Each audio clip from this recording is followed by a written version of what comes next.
temperatura e pressão. Letra B, rochas metamórficas, tá certo? Nós vamos então agora colocar aqui embaixo nessas imagens as letras correspondentes aos tipos de rochas. A primeira rocha aí que está desenhada, que nós temos a foto, a representação, é o granito. Ele é que tipo de rocha? Rocha ígnea. Eu não sei falar isso. Ígnea. Rocha ígnea. Rocha ígnea é o tipo de rocha que é formada através do resfriamento do magma, quando chega à nossa superfície terrestre. Qual vai ser o tipo de rocha?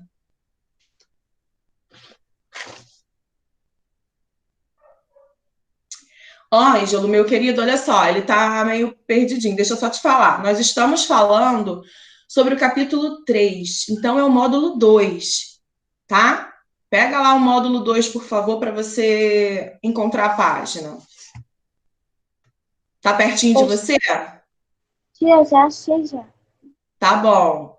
É a página 332 do módulo 2. Vai lá, pega lá.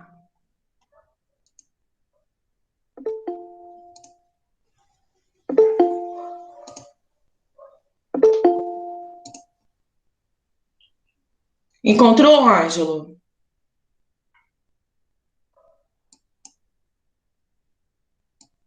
Fala aí para mim, você se encontrou?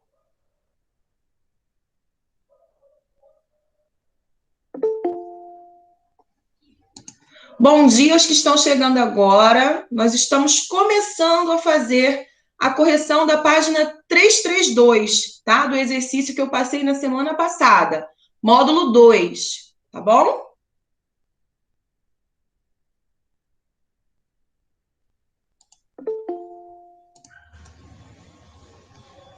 Tá. Pegou o módulo 2 agora, Ângelo? Módulo 1 já acabou, já foi. Agora a gente está começando o módulo 2. Tá bom?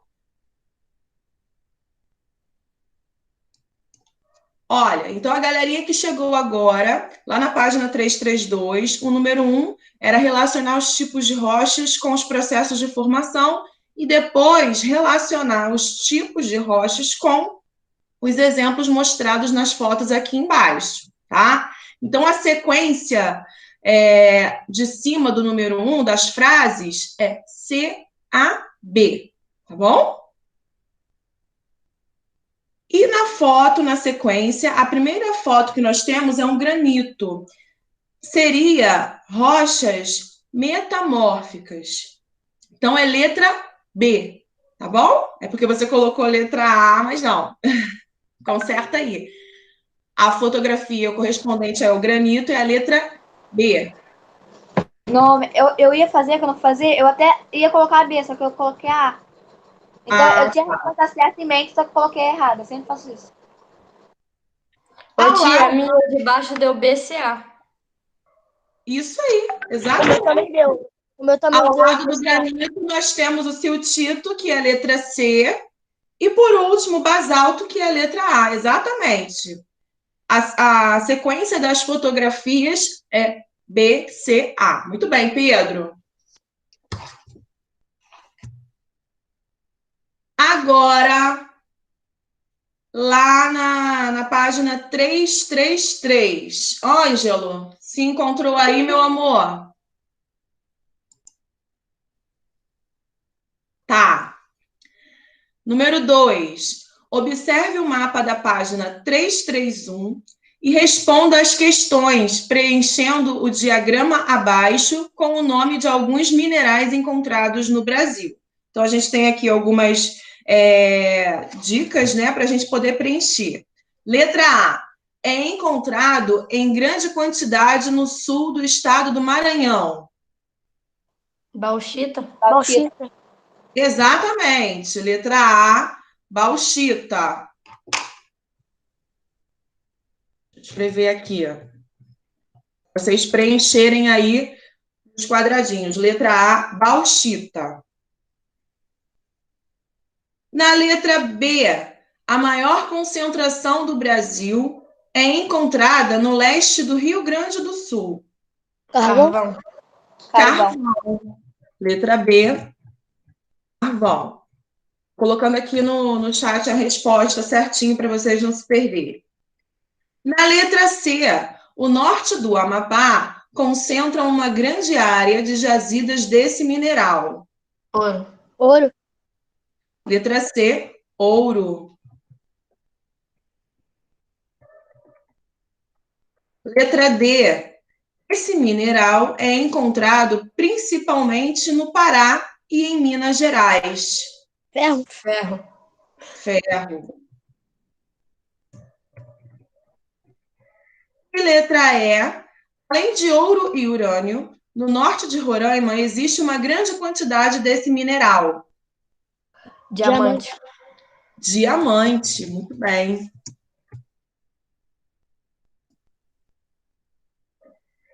F, esse mineral pode ser encontrado na região de fronteira entre Sergipe e Alagoas. Cobre. Cobre. Cobre. Muito bem. A sequência está aí para vocês preencherem direitinho, tá certo? Alguma dúvida? Ângelo, tá conseguindo aí? Tá. Então, no número 3, com base no que você estudou, explique a frase: todo minério é um mineral, mas nem todo mineral é um minério. Professora, eu coloquei assim, minérios são da escala mineral, mas nem todo mineral pode ser considerado minério. Exemplo, água é mineral, mas não é um minério. Seria tipo isso que eu falei errado. Não, então, você meio que repetiu a frase, né, do que ele colocou, do que o autor aqui pediu para a gente explicar. Quer dizer porque existem alguns minérios que não têm valor, né? Não tem alguns minerais que não têm valor comercial. Então, ele não pode ser considerado um minério. Só um minutinho. Estão perguntando aqui qual é a letra C. Eu coloquei no chat aqui, ó, todas as letrinhas. A, B, C, D, E e F. Tá? É só olhar aqui no chat que vocês vão encontrar a resposta. Tá bom? Então, o que vocês têm que responder aqui é que somente os minerais, né, o minério, somente o minério, ele vai ter algum valor comercial. Os outros minerais que não possuem valores comerciais, eles não podem ser considerados como minérios, tá? Conserta aí, por favor. Mari, olha aqui no chat, a tia colocou a resposta do número 2. Outra coisa, vocês precisam me sinalizar se eu estou indo mais rápido, porque ninguém está falando aqui comigo assim, professor, espera aí. Senão eu não tenho como adivinhar. Aí eu estou pensando que está todo mundo juntinho comigo, mas aí vocês ficaram quietos quando eu perguntei. E aí eu estou continuando a responder. Vocês ainda estão com dúvidas no número 2?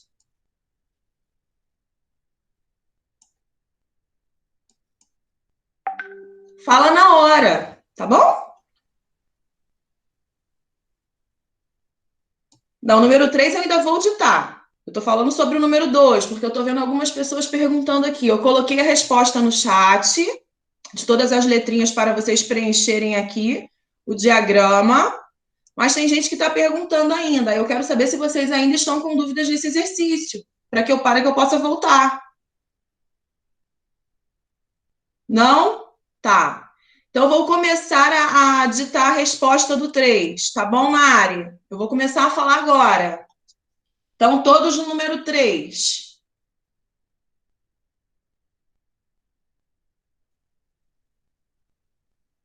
Vamos lá. Todo minério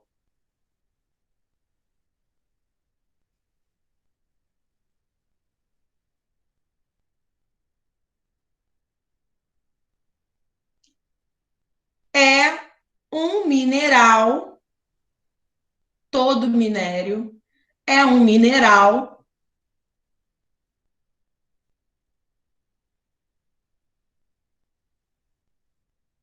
que tem... Ô, tia, que página? Página 333.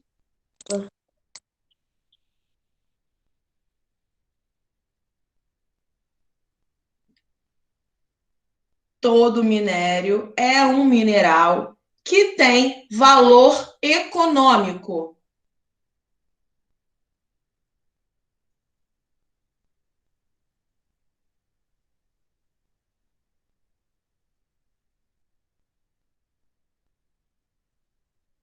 Tá certo, Ângelo? Tá certo, tá? E que tem valor econômico, vírgula. Mas nem todos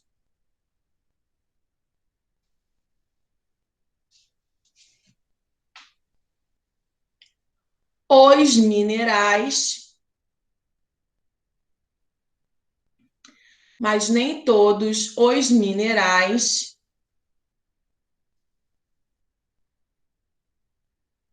apresentam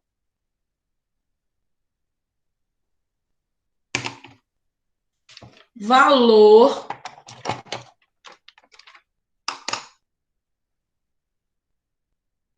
comercial.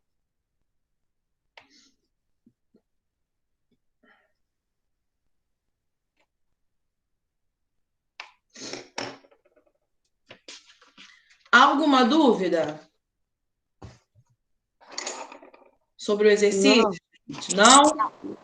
Olha só, agora então eu vou começar a fazer a chamada, porque agora já entrou a galera, maior parte, eu vou fazer a chamada agora. Respondam, por favor, tá? E a aula de hoje vai até 10h20 ou 11h20? De vocês, amores, eu não sei, não. 11h20. 11h20. Eu não tô aqui com o calendário aqui, o cronograma de aula de vocês, não. Vamos fazer Ela a só chamada, segue o horário dela, entendeu? Aham. Alexandra, Presente. Ana Clara, Presente. Ângelo, Eu. Arthur,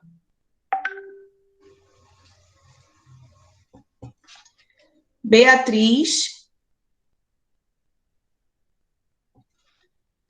Brian, Caio,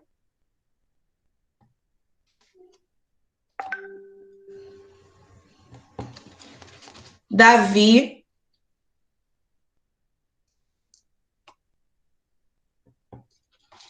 Felipe, Oi. Giovana,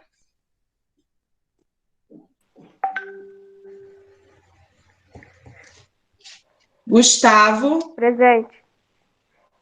Isabela,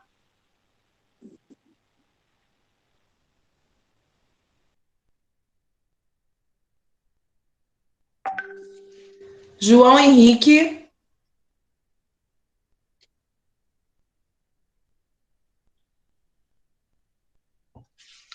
Josias, Presente. Tia, mudou lá no chat.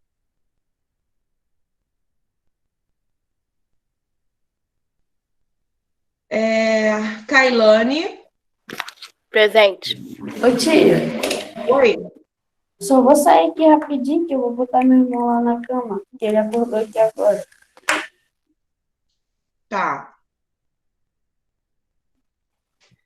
Kailane está presente. Lucas, Presente.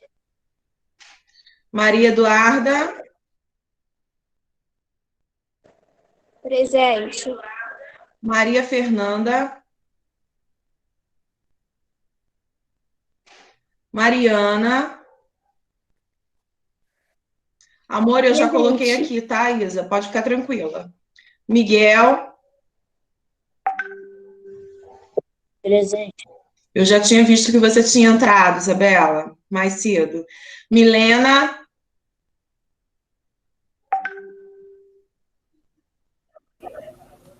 Presente, tia. Nathalie,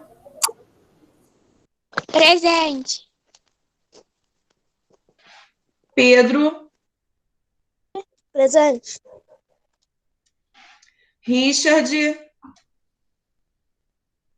Presente. Tiago,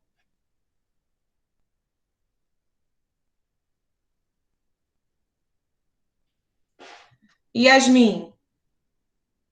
Presente. Ai, caí da cama. Bom, gente, nós agora vamos continuar. Olha só, vamos fazer uma coisinha. Chat é para a gente tirar dúvidas da matéria, quando a gente precisa falar com o professor. Se a gente colocar conversa paralela, a gente vai atrapalhar o andamento da nossa aula, tá certo? Então, vamos parando de conversinha agora no chat, vamos prestar atenção agora no conteúdo, tá? Eu lembro que na semana passada, eu comecei a ditar um textinho para vocês, não foi? Sobre o relevo terrestre. Lembram? Lembro sim, tia. E aí, nós paramos no iniciozinho do texto, não foi?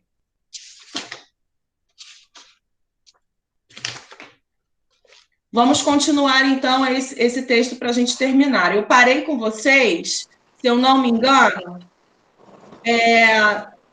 a última palavra foram fatores internos e externos. Verifiquem aí. Foi, né? Eu marquei aqui. Então, continuem agora o texto no caderno. Ângelo, você entrou essa semana, né? Na semana passada você não participou da minha aula.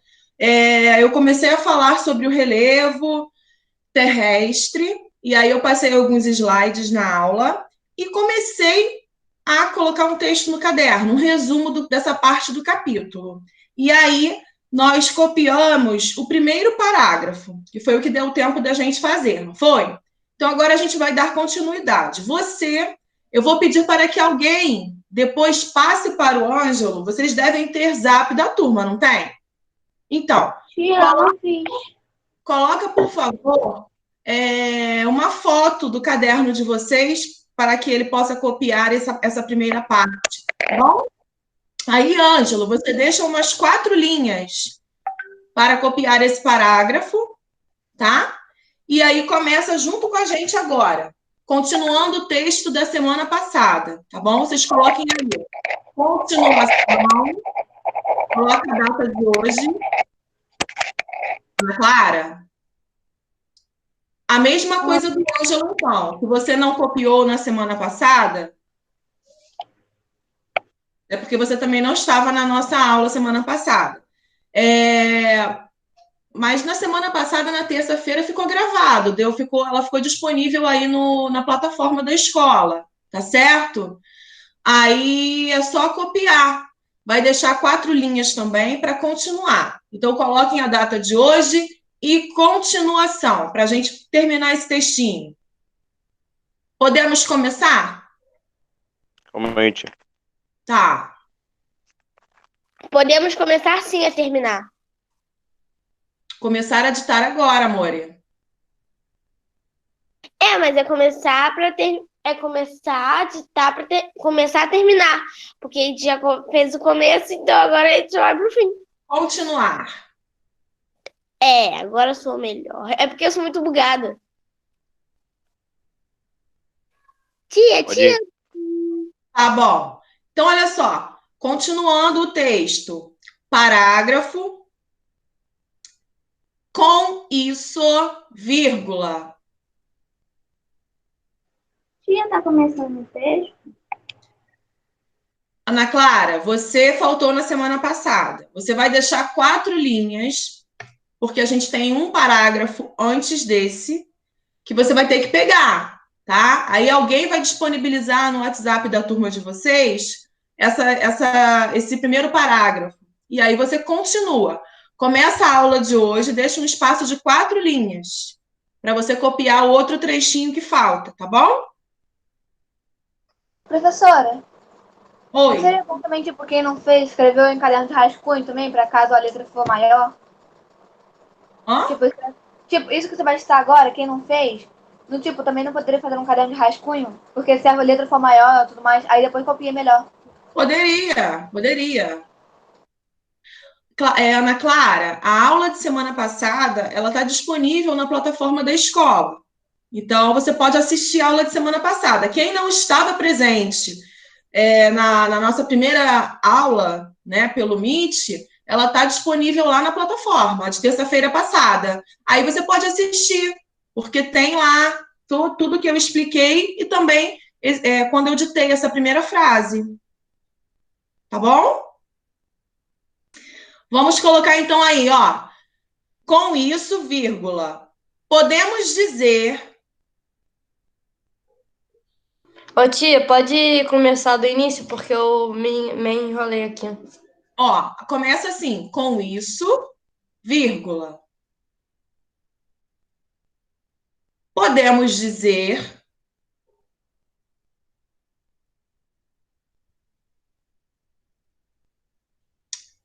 que o relevo. Ô tia, eu copiei e não tá mais aqui. Você não copiou na matéria de geografia? Copiei, mas não tá aqui não. Então você não copiou na geografia, você copiou em outra. É.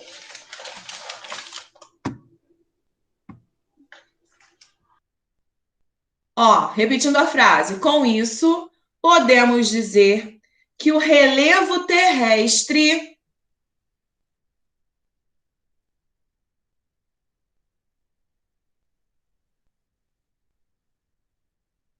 está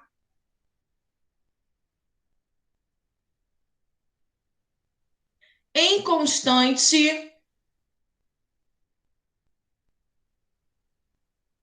modificação.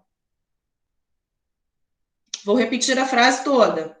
Com isso, vírgula, podemos dizer que o relevo terrestre está em constante modificação.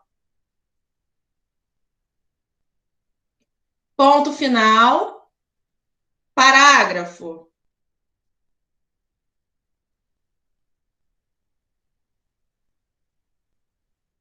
Podemos continuar? Sim. Tá. São O relevo terrestre é o quê? Ô Oi? tia, deixa quantas linhas? O relevo terrestre é o quê? Só um minutinho, tá? Repete aí, por favor, que eu não te ouvi. Você parou aonde? Eu deixo Depois quantas do linhas? relevo terrestre é o quê? Relevo terrestre está em constante modificação. Tia, eu deixo quantas linhas? Para esse parágrafo, 2 linhas. Não, porque eu não copiei aquele. A primeira parte. Então, você vai deixar 100 linhas. Hã? Você não copiou o primeiro, mas você também não copiou esse de agora que eu ditei. Você copiou? Não. Então, agora ao todo, você vai deixar 6 linhas. 3 ou 4? Ana Clara, peraí, eu estou respondendo ao amigo, senão gente, vocês vão se confundir. Ele vai deixar 6 linhas, porque ele não copiou essa agora. Eu vou fazer o seguinte, sabe o que eu vou fazer? Para não gerar mais dúvidas para vocês, eu vou disponibilizar esse texto lá na plataforma. Ok. E aí depois os que não conseguiram pegar, os que não assistiram a aula de semana passada, vão poder pegar esse texto. Professora? Tá bom? Professora? Oi. Tá.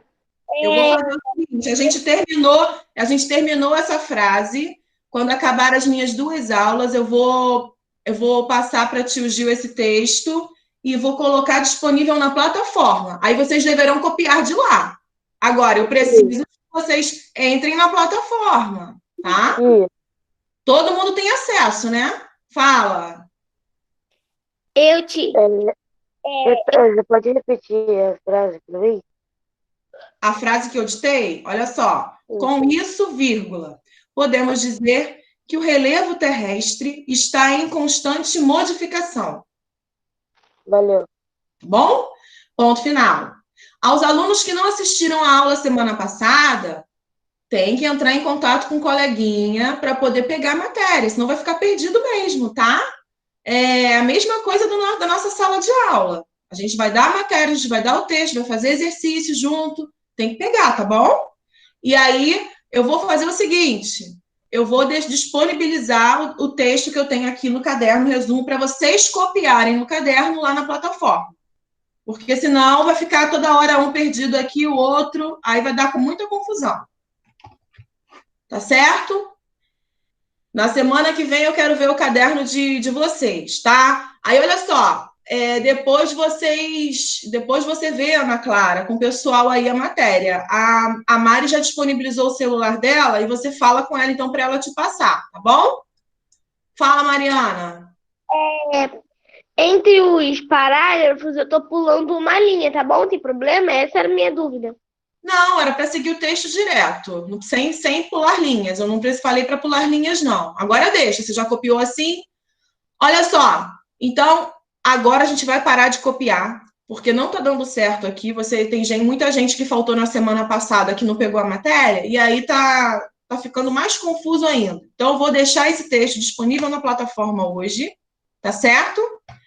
E agora a gente vai continuar a explicação.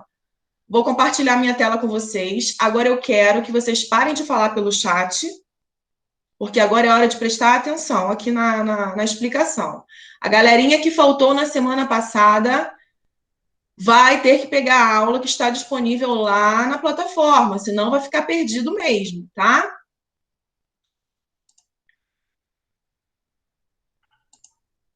Na semana passada, deixa eu só voltar aqui com todos os slides, só para a gente passar rapidinho para fazer um apanhado para quem faltou na semana passada. Na semana passada, a gente começou a falar, então, sobre o relevo terrestre, como ele é formado. E aí nós vimos, né, que pela superfície terrestre, nós vamos ter diversas formas, e essas formas são chamadas de relevo. E que esse relevo está em constante modificação, tanto pelos fatores que a gente chama de internos ou endógenos, que são aqueles fatores que provocam mudanças que vêm do interior do nosso planeta, ou por fatores externos ou exógenos, esses fatores que ficam sobre a superfície terrestre. Então, o nosso relevo terrestre ele está em constante modificação. E aí eu expliquei para vocês o que são esses fatores internos, que são aquelas forças oriundas do interior do nosso planeta terrestre que vão provocar mudanças nas formas de relevo aqui na superfície. E aí eu dei os exemplos do tectonismo e do vulcanismo. Falamos a respeito dessa força que o interior do núcleo da Terra ele exerce através das correntes de convecção, né? E que extravasam aqui na superfície terrestre. Falamos sobre o que são os terremotos, que é a movimentação da crosta terrestre, mas que é gerado por conta de forças do interior do núcleo da Terra e que promovem destruições, que promovem modificações no nosso relevo terrestre. Falamos sobre a escala Richter, que é a escala que mede a intensidade desses terremotos, né? Que vai de 1 até 9. Depois nós falamos de uma outra força também no interior da Terra, que são as atividades vulcânicas, que ocorrem através do extravasamento, da saída do magma na superfície terrestre. Nós vimos alguns vídeos também a respeito aí dos vulcões, a respeito também dos terremotos. Vou pedir para, além desse texto, vou colocar também esses dois vídeos para que vocês possam assistir também, quem faltou, né? No caso, possa assistir esses videozinhos que eu passei na aula na semana passada. Além dos fatores internos, nós temos a ação dos fatores externos, a ação da água, dos ventos, a própria variação de temperatura ao longo do dia, elas contribuem na modelação do nosso relevo terrestre, tá? E aí, esses fatores aí, a água, os ventos, a ação aí da mudança de temperatura ao longo do dia, vão promover ao longo dos milhões de anos o intemperismo e a própria erosão. Nós falamos que o intemperismo é o processo de desagregação e fragmentação das rochas, e ele pode ser por 3 tipos, né? Físico, químico ou biológico. Físico, quando a gente tem aí a ação dos ventos, a ação da diferença de temperatura, né? Que promove a quebra das rochas. Pode ser químico, quando ele é provocado pela ação da água. Olha só, esses sulcos que a gente encontra aqui na rocha é provocado pela ação da água, da chuva, que quando cai, olha só, ela encontra o caminho para ir descendo, né, para as áreas mais baixas, e que com o passar dos anos acaba promovendo, então, olha só, essa quebra, essa desagregação aqui. E o intemperismo biológico, que é aquele que é formado, que acaba ocorrendo pela própria ação de matéria orgânica junto dessa rocha. Ou seja, restos de plantas, olha lá, de troncos, de folhas, que acabam penetrando nos sulcos, nos buraquinhos que são provocados pela ação do intemperismo, tá? Nós falamos sobre os tipos de rocha também, né? Que as rochas são aqueles agregados sólidos formados por um ou mais materiais e podem ser ígneas ou magmáticas, sedimentares ou metamórficas, tá? Estudamos os tipos de rochas sedimentares e as metamórficas.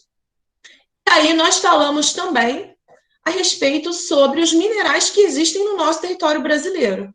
Nós vimos que nós temos aí uma grande quantidade de minérios e que são extraídos por todo o nosso território. E nós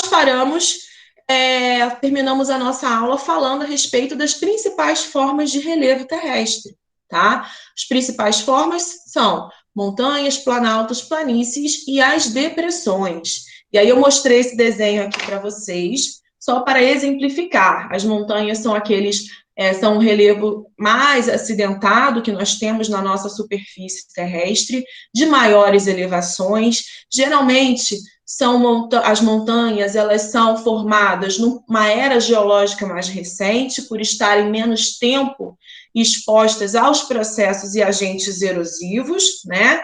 Nós vamos ter os planaltos. Planaltos são formas de relevos mais antigas, são formadas por rochas mais resistentes, e eles apresentam aí vamos dizer assim, uma altimetria, uma altura bem menor do que as montanhas. Mas se a gente for comparar com as planícies, eles estão bem acima. Aqui nos planaltos predominam os processos erosivos. As rochas ficam há mais tempo expostas aos agentes da erosão. E todo o material que acaba saindo aqui do planalto vai se depositar na planície. A planície, que é uma área bem mais plana, mais próxima ao nível do mar. Então, aqui na planície predomina um processo de sedimentação, de compactação de material. Tudo aquilo que saiu do planalto acabou sendo depositado aqui nessa área de planície. Além das planícies, a gente tem as depressões. As depressões são as áreas mais baixas do que as áreas que estão ao seu redor. E elas podem ser de duas maneiras: depressões relativas, quando a gente tem aqui, ó, uma área mais baixa do que a área que está ao seu redor, as áreas circunvizinhas, ou ela pode ser absoluta. Depressão absoluta é aquele tipo de depressão quando uma área fica abaixo do nível do mar. Aqui, ó, esse pontilhadinho só para representar a área do nível do mar. E as depressões absolutas, elas se localizam abaixo do nível do mar. E dei como exemplo o Mar Morto, que é a maior depressão absoluta que nós temos no mundo, né? Fica a 306 metros abaixo do nível do mar.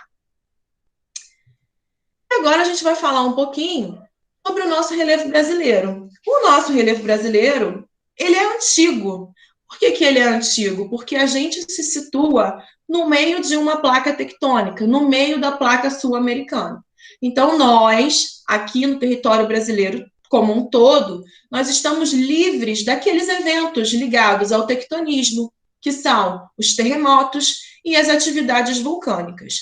Se vocês repararem, olharem aí no mapa de tectonismo de todo o nosso planeta, as áreas que apresentam os terremotos, as áreas que apresentam as atividades vulcânicas, são todas as áreas de encontro de placas tectônicas. Então, quando essas placas se chocam umas com as outras, promovem esses eventos, terremotos e atividades vulcânicas. Como a gente não se encontra numa área de limite de placas, a gente está no meio dela, a gente está sobre um ponto de vista que a gente fala tectonicamente estável. Então, nós somos muito abençoados por isso, né?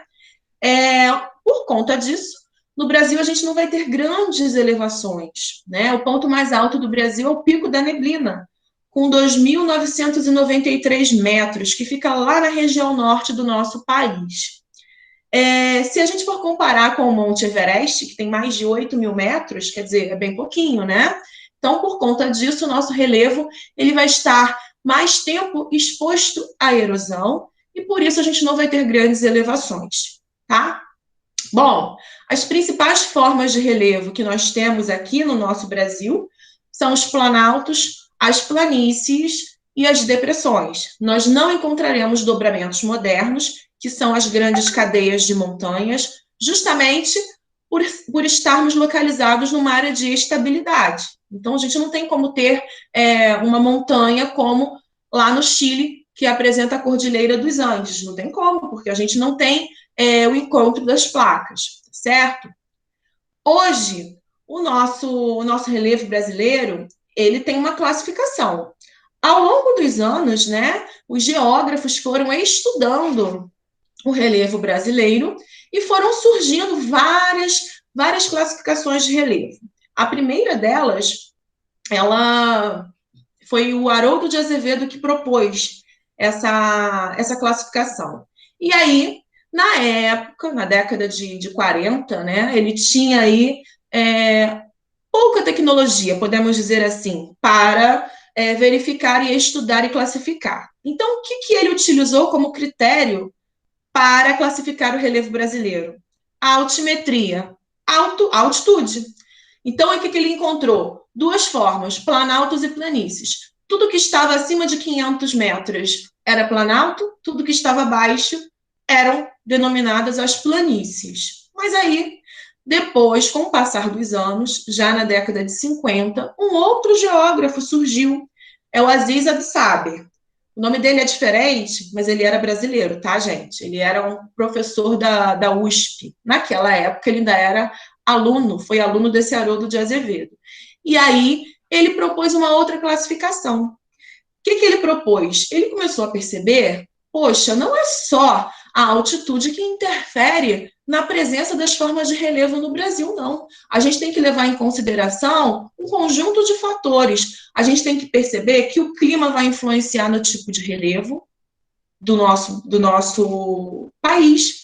E aqui no Brasil a gente tem aí uma diversidade de climas. E aí ele criou uma outra classificação. Também só tinha planalto e planície, mas era diferente por quê? Porque ele levou em consideração os climas dos lugares, e aí promoveu, então, uma outra classificação de planaltos e planícies no território brasileiro.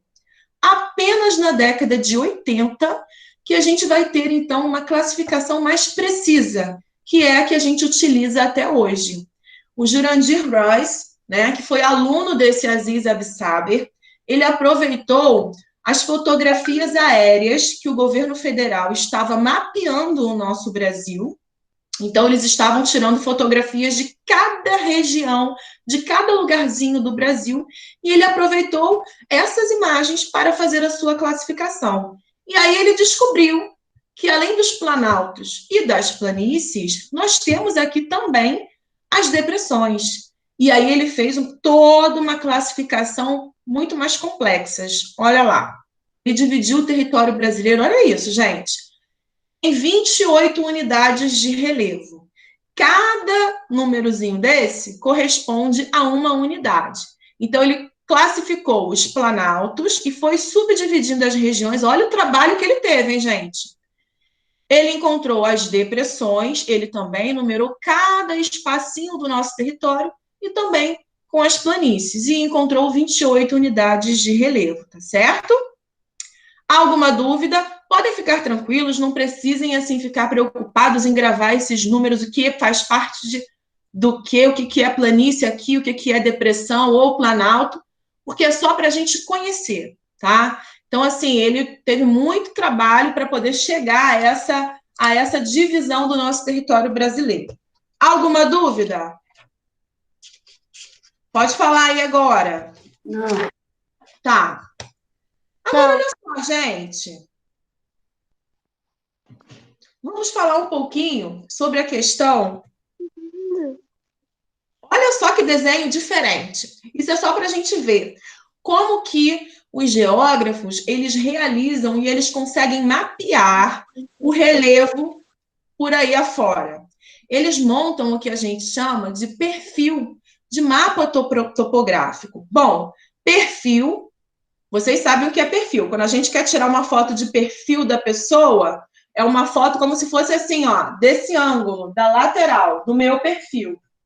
E aqui no mapa eles fazem a mesma coisa. É como se eles tivessem uma visão horizontal. Lembram quando a gente falou lá na cartografia? Visão vertical, visão horizontal. Então, o geógrafo ele vai ter essa visão horizontal, de frente para o relevo. E aí ele vai desenhar esse relevo tal qual como ele é, na visão que ele tem horizontal.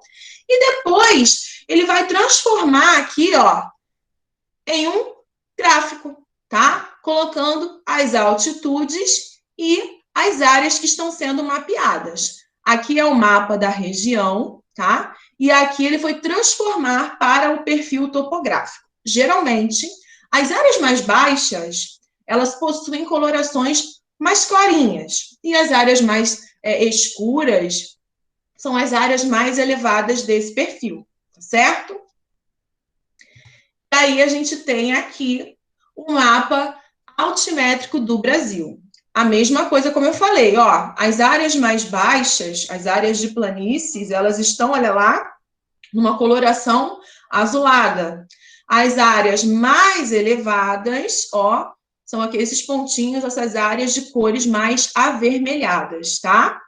E aqui o que está em verde, o que está em amarelo, são as áreas de progressão até chegar a essa altura, altitude máxima, tá bom? E assim eles vão fazendo, então, os mapas altimétricos, não só do Brasil, mas de qualquer lugar do mundo. Eles estabelecem as mesmas normas para todo mundo poder entender.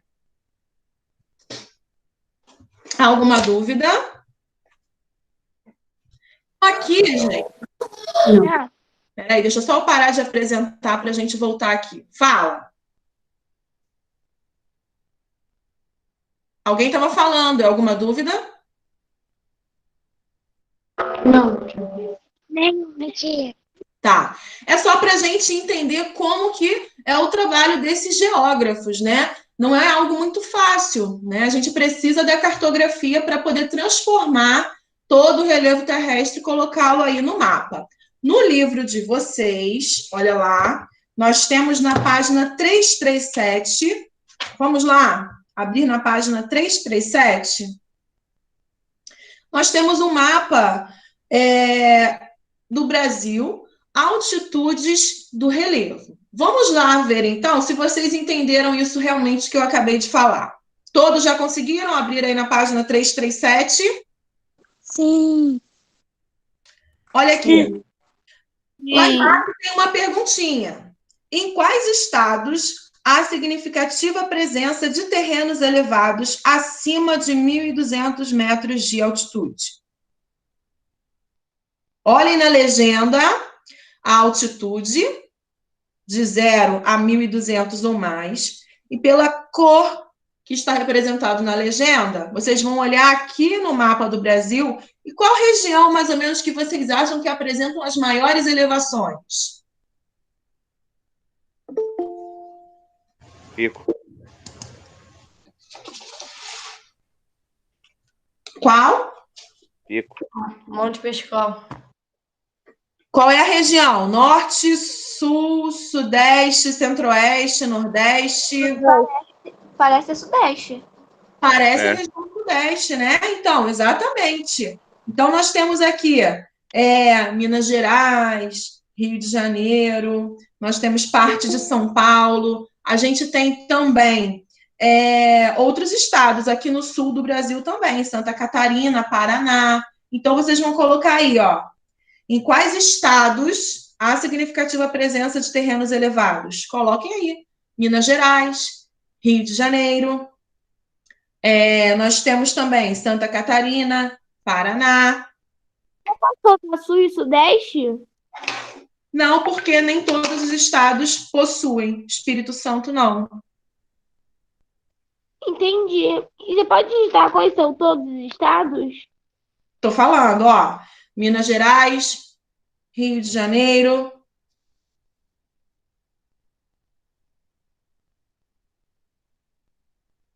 Santa Catarina.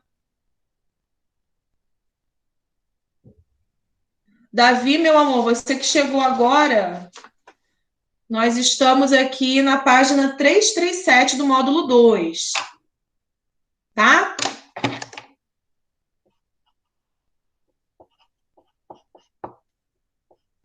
Depois você pega a correção do exercício da semana passada, tá? A gente fez a correção das páginas 332 e 333, você pega com alguém da sala, tá bom? Vou disponibilizar na plataforma o resumo que eu fiz dessa parte do capítulo que vocês haviam começado a escrever na semana passada. Eu vou colocar lá para que todo mundo possa copiar. Bom, continuando aqui o número 2 da página 337.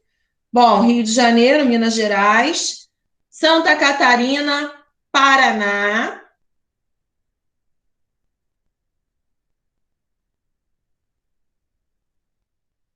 Tia, eu não entendi muito. Não entendeu o que? A resposta? A gente observando aqui o mapa, a gente tem que colocar os estados que apresentam as maiores altitudes. Aí você tinha que olhar aqui no mapa, ver a legenda, que tem aqui a altitude em metros, e as áreas que estão mais avermelhadas são as áreas mais altas. Está escrito aqui, 1.200 metros ou mais, que é o que está de vermelho, de coral, são as áreas assim mais altas. E aí você tinha que ir no mapa verificar onde que ficam essas áreas mais altas do Brasil. E aí agora a gente está colocando quais são os estados que apresentam essas maiores elevações. Entendi. Santa Catarina, Paraná. Agora a gente tem também alguma coisa aqui no Centro-Oeste. Olha lá, na Chapada dos Veadeiros, essa região aqui, que fica em Goiás. Coloquem também Goiás.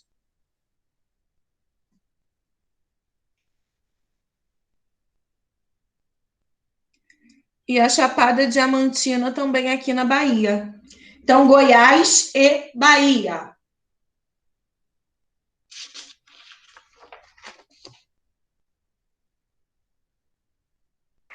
Tio, eu já fui na Serra da Canastra. Sério? Onde nasce o Rio São Francisco? Que legal!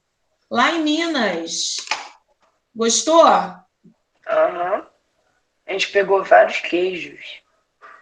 Ai, lá em Minas é queijo, doce de leite maravilhoso, né? Comida mineira é muito boa. Ô, tia, eu já fui no Parque Nacional da Serra da Capivara.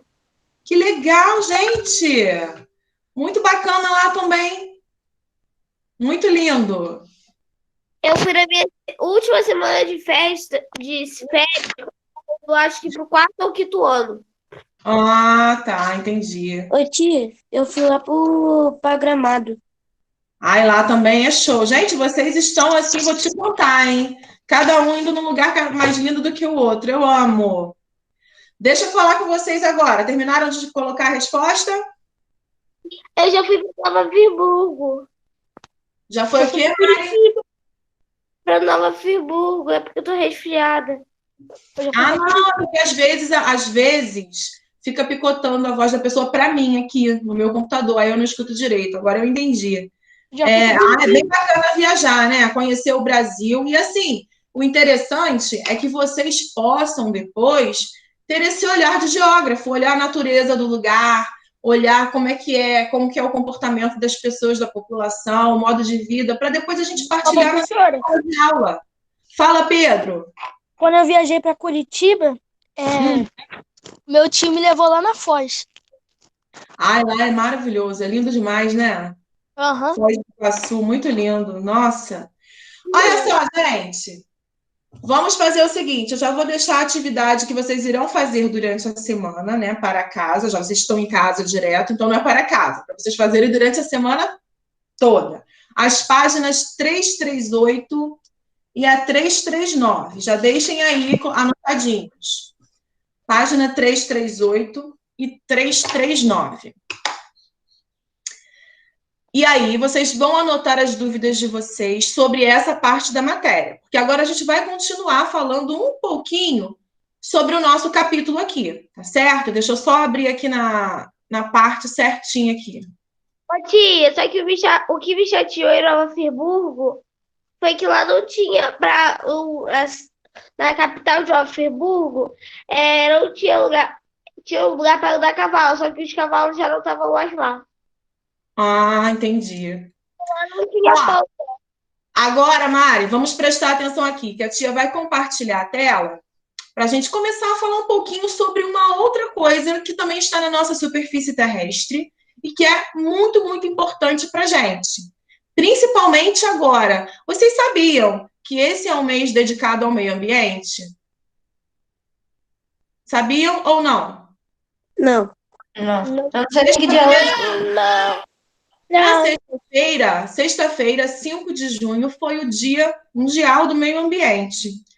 E é um dia que a gente tira para nos conscientizarmos sobre o que nós estamos fazendo com o nosso ambiente, com a nossa casa Terra, né? Com as coisas que existem no nosso planeta. Sabemos que o ser humano, infelizmente, né, não tem contribuído para preservar esse meio ambiente, para preservar a natureza. Quando eu falo meio ambiente, eu não estou falando apenas de florestas, estou falando também de todos os recursos que o nosso planeta ele nos dá.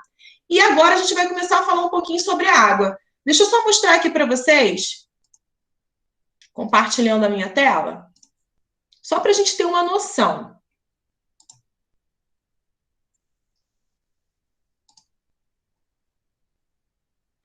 Olha só, gente. Distribuição da água no mundo. A partir de agora, a gente vai começar a ver a água. Falamos sobre o relevo, tiramos as dúvidas, mas agora a gente vai entrar num outro recurso muito importante, que é a água. A água ela tem importância fundamental para nós seres humanos, né? Se não existisse a água, nós não sobreviveríamos. A maior parte do nosso corpo ele é formado por água. O nosso planeta também. 3/4 do nosso planeta é formado só por água. E o que nós estamos fazendo com esse recurso tão importante para nós? Estamos tratando com cuidado? Estamos cuidando para o processo de renovação dessa água? Não. Né? O que a gente vê nos grandes centros urbanos é o contrário. A gente não tem nos grandes centros urbanos no Brasil rios limpos. A gente encontra rios totalmente poluídos, assoreados, os valões, que a gente chama assim, né? E são poluídos por nós mesmos, pelos esgotos das casas, pelos rejeitos das indústrias, enfim. Agora, vamos parar para analisar a distribuição dessa água. Olha só. De toda a água presente no nosso planeta, 97,5% está concentrada nos oceanos, ou seja, água salgada. Pegar a água do oceano para a gente consumir, a gente não pode, a gente precisa passar por um tratamento, né? Um processo de dessalinização, senão a gente não pode beber água salgada, não tem como. O que fica disponível para nós consumirmos, olha lá, 2,5% de água doce para toda a população mundial, mais de 7 bilhões de pessoas. Só que, olha só, desses 2,5% que esses mais de 7 bilhões de pessoas precisam, nós temos uma subdivisão também. Olha lá, quase 70% de toda a água doce do planeta não está disponível para nós seres humanos, para o consumo. Por quê? Porque elas se encontram nas calotas polares. As geleiras, elas são formadas por água doce. Isso mesmo. Depois, olha lá, quase 30%, cerca de 29% estão concentradas nas águas subterrâneas, nos lençóis freáticos ou nos aquíferos. Ou seja, estão a quilômetros de profundidade. Também não é tão fácil assim retirar essa água. Bom, o que fica disponível, então, para a população toda consumir? Oi. Tia, o que é calotas polares? São as geleiras. Ah, tá. Temos no Polo Norte e no Polo Sul. Olha o que fica disponível para nós, seres humanos, consumirmos. As águas dos rios e dos lagos, 0,3%. Só isso. E aí, só isso aqui, a gente tem que dividir com o mundo todo. Só que, além disso, a gente não está tratando bem e cuidando desse recurso tão importante. O que vai acontecer? Nós continuarmos a tratar a água dessa maneira. Esse pouco por cento de água que a gente tem vai acabar. Vai acabar. E existe aí, realmente, países que brigam pela questão da água, gente. Países que entram em conflito por conta de requerer rios, por conta da pouca quantidade de água que ele possui. Fala. Tia, então, tem como filtrar água salgada? Tem como dessalinizar. Tem como dessalinizar. Só que é um processo inviável, ele é muito caro. Se a gente for colocar, então, para dessalinizar a água para todo mundo, né, a população mundial, não tem dinheiro no mundo que consiga fazer, porque é uma coisa muito alta, um custo muito elevado. Por isso que a gente tem que cuidar aí das nossas águas. Só o Brasil, gente, o Brasil, mais uma vez, ele é agraciado. Nós temos 6% de toda a água doce do mundo. Então, a gente tem uma grande quantidade de água, se comparado aos outros países, mas ainda assim a gente não tem tratado dessa água com respeito, com o devido respeito. Ô, tia! Deu aqui, Tia, tá na hora do recreio? isso que eu ia falar agora. Já deu a nossa hora. Eu vou liberar vocês. Ana Clara, amanhã eu não vou estar aqui em sala com você, mas eu quero te dar os parabéns, tá? Que Deus te abençoe. Muita saúde para você, tá bom, lindona? Tá E bom, aí? obrigada. No meu aniversário ninguém me deu parabéns. Ai, quando foi o aniversário? Ai, eu sou ninguém, Já passou. Thiago. Muito obrigada. Foi antes de ontem. Thiago. Foi dia 7 ontem. Oi, Yasmin, você Parabéns, não sabia. Ela falou agora no início da aula, tá? Ô, tio, Meus tá parabéns ativando o também. microfone de todo mundo, tio. Tia, Pedro tá desativando o som de todo mundo. Olha que Ô, tio, ele Pedro. tá voltando. Ô, tia! Ele tá Olha desativando o só, som de todo gente, mundo. eu vou liberar vocês. Podem ir, tá? Para o intervalo de vocês. Não esqueçam de fazer a atividade da semana, as páginas do livro, para a semana que vem, ok? Gente, todo mundo rapidinho de sair, fica parabéns aí, pra print e amanhã mandar pro meu tio.